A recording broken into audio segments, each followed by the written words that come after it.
in our household, we would like to have a righteous husband and a righteous wife. This is our model family. This is our ideal family. But does this mean that there are no fights? Can we have houses without any fights? This is not possible. Maybe, probable, but not quite possible.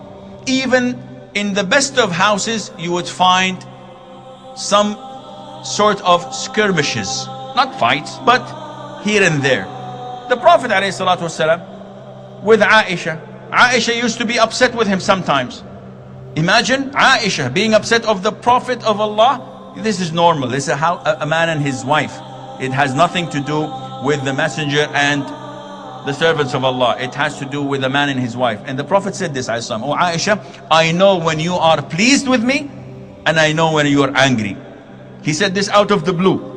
They were happy, so they were just chit-chatting. So he said, "I know when you're angry, and I know when you are not." She said, "How do you know that, Prophet of Allah?" He says, "When you are angry, you say no by Ibrahim's Lord. And when you're happy, you say no by Muhammad's Lord." And she said, "Yes, Prophet of Allah, this is true. I do not abandon anything except your name. I love you, but when I'm angry, I do not call your name." Fatima and Ali, may Allah be pleased with them, also they used to have skirmishes. The Prophet came once to his daughter's house. "Where is Ali?" She said, "He got angry, we had something and we fought over something, so he went to the masjid." So the Prophet goes to the masjid and finds Ali sleeping on the floor, and he wakes him up and he says, "Stand up, the father of dust," because he was sleeping on the soil. And he said, "This is the most beautiful name. I would never ever trade it for anything. Aba Turab." This is his nickname. May Allah be pleased with him. Umar, may Allah be pleased with him. A man has a fight with his wife, and he is so outraged of her character. So he goes to Umar to complain, the Khalifa, the Caliph. So he knocks on the door, and they tell him, "Wait for a second." And all what he hears is Umar's wife shouting at him. Umar's wife is shouting, and he can hear that. He said, "I'm coming to complain to Umar. He needs help more than I do." So the guy goes away, and then Umar rushes to the door, and "Where's the man? Come. What is it, my brother?"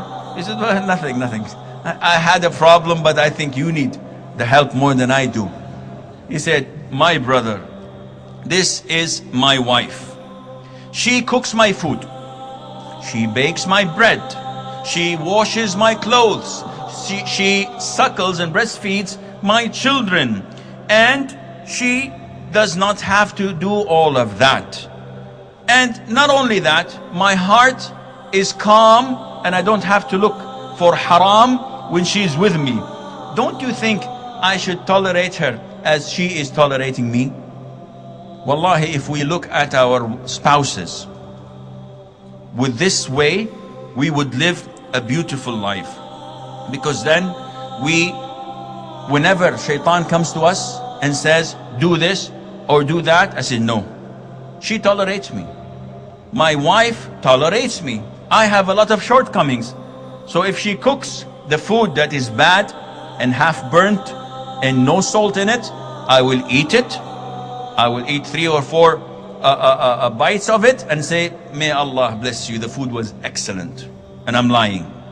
Why? Because I don't take her out. I don't buy her presents. I am not kind to her. I am not a perfect husband, so I tolerate her shortcomings, hoping from Allah Azza wa Jal that she tolerates my shortcomings, and by this we would have the perfect house. And Allah Azza wa Jal knows best. I pray to Allah subhanahu wa ta'ala that He would fix all our shortcomings, and that He would make our houses ideal Muslim houses. Wallahu a'lam.